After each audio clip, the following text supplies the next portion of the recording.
Hello guys, welcome to the next pattern MCQs, and this is part 4.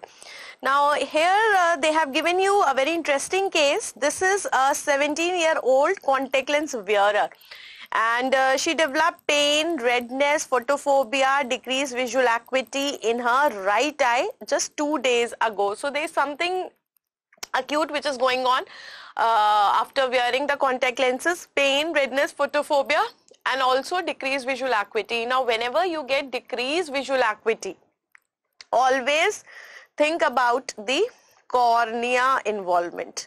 Always think about the cornea involvement, because if I talk about the pain, the photophobia, the redness, this could be occurring due to conjunctivitis only also. But the moment they say that there is a also diminution of vision, it's a high time to understand that there is a corneal involvement. So the corneal involvement after the contact lens could be a case of keratitis. Okay, it could be a case of keratitis, and it is occurring from 2 days. So this is your acute keratitis occurring due to the contact lenses. So I think you must be thinking about something. Keep that in mind and write it in the comment section. Now she states that she cares for and she is cleaning the lenses meticulously, wears them no more than 8 hours a day. So what they're trying to rule out, because she's not wearing more than 8 hours, so therefore no overwear syndrome. Therefore it is no overwear syndrome because she's cleaning, she is not wearing more than 8 hours.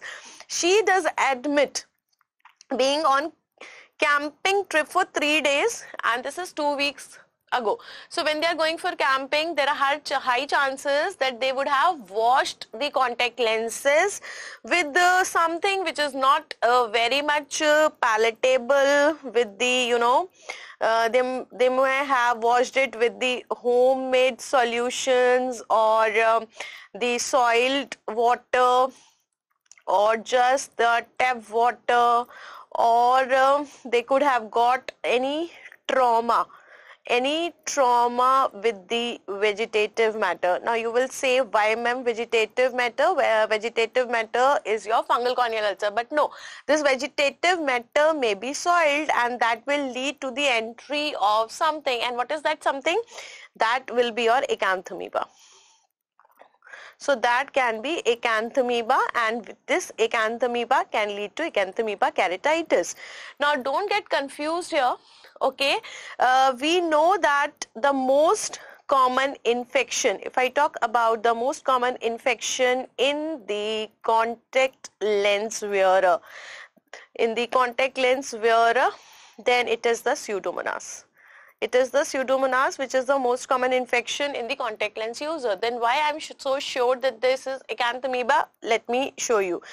Because they have given you a figure also. Can you see this figure? So in this figure, can you see we have got typically something? What is this?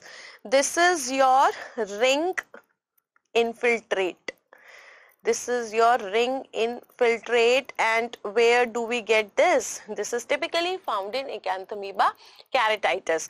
So we know that acanthamoeba is a free living amoeba present in the soil. It manages to reach through all these sources, and it remains in contact with the cornea.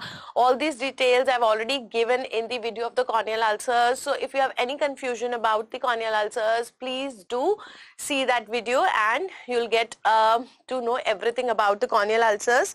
Now, which of the following regarding this condition is true? So what is true about acanthamoeba keratitis? You have to see this.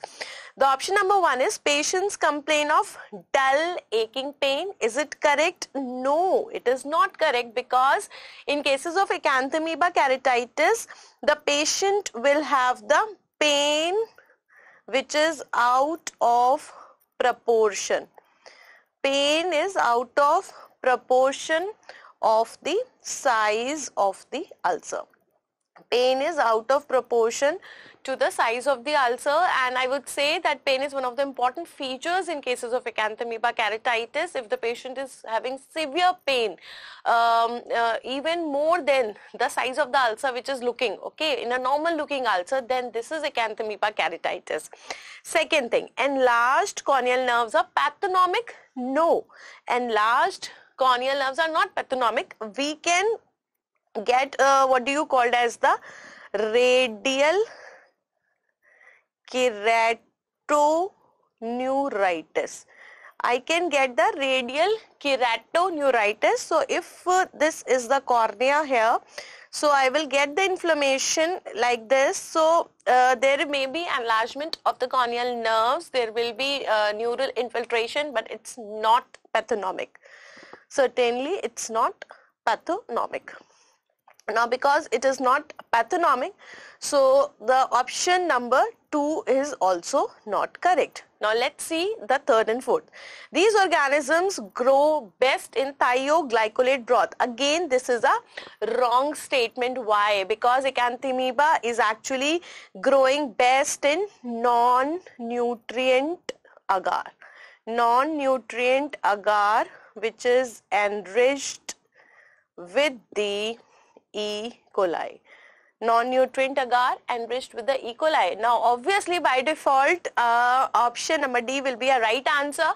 So let's see. In this way you can sometimes get your answer even when you know don't know the exact answer. Okay, that is what I always tell you, that diagnosis of exclusion of all the other three is again a very good way of reaching the right answer when you have some dilemma, or even sometimes when you do not have any clue of the right answer. So they say that the simple mechanical debridement may be curative when confined to the corneal epithelium. So whenever this acanthamoeba keratitis is actually limited to the epithelium, we know, everybody knows that there are 6 layers. We have got epithelium, Bowman's membrane, connective tissue, stroma is there, then you have got pre-Descemet's membrane, Descemet's membrane and endothelium. Yes, we have got these 6 layers. So if I am having the ulcer up to this, there can be debridement. Okay, so I can do the debridement, but if it is to the deeper layers, the debridement will not help. Then polyhexamethylene biguanide, then we have to give the propamidine, then we can go with the other drugs like the fluconazole.